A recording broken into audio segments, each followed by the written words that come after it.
भाई मैंने अपनी गर्लफ्रेंड का मर्डर कर दिया है। शराब के नशे में धुत एक शख्स ने जब ये बात अपने दोस्त के सामने कही तो उसका दोस्त इस बात को हंसी में टाल गया। उसे लगा कि वो नशे के सुरूर में बहकी बहकी बातें कर रहा है, लेकिन जिस बात को दोस्त ने पहले मजाक समझकर हंसी में टाल दिया, वही बात कुछ घंटों बाद एक दिल दहला देने वाली सच्चाई बन के सामने आई।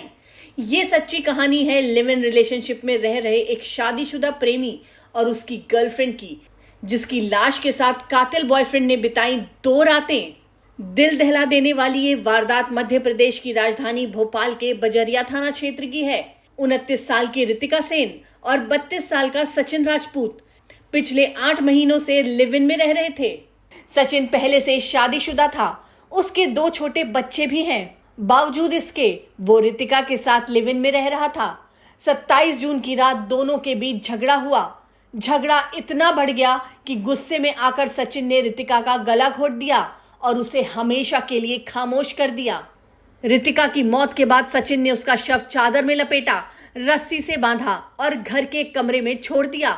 हद तो तब हो गई जब वो 2 दिन तक उसी कमरे में लाश के साथ रहा, उसी बिस्तर पर सोता रहा जिस पर पड़ी थी रितिका की लाश। लेकिन तीसरे दिन वो अपने एक दोस्त के साथ शराब पीने के लिए गया और शराब के नशे में सचिन ने अपने दोस्त अनुज चौधरी को बताया कि उसने अपनी गर्लफ्रेंड रितिका का मर्डर कर दिया है।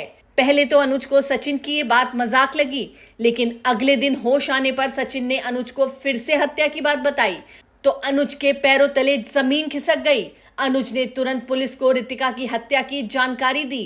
पुलिस जब मौके पर पहुंची तो घर में पड़ी थी रितिका की सड़ी हुई लाश।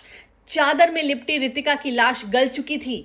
मौके से फोरेंसिक टीम ने कई सबूत जुटाए। ये महिला है रितिका सेन, जो कि अपने बॉयफ्रेंड के साथ यहाँ रहती थी, जिनका नाम है सचिन राजपूत। ये विदिशा जिले के सिरोंज के रहने वाले हैं और ये दोनों लगभग 3.5 साल से लिव इन में थे। यहाँ करीब 9-10 महीने से रह रहे थे, जहाँ का ये घटनाक्रम है इस मकान में। और इनका 27 तारीख को आपस में विवाद हुआ है और विवाद होने के बाद विवाद इतना बढ़ गया कि जो ये राजपूत है इसने अपनी प्रेमिका का गला दबा के हत्या कर दी और उसके बाद डेड बॉडी को कस के बांध कर सब करके और उसके बाद ये यहाँ से चला गया और आरोपी सचिन को गिरफ्तार कर लिया।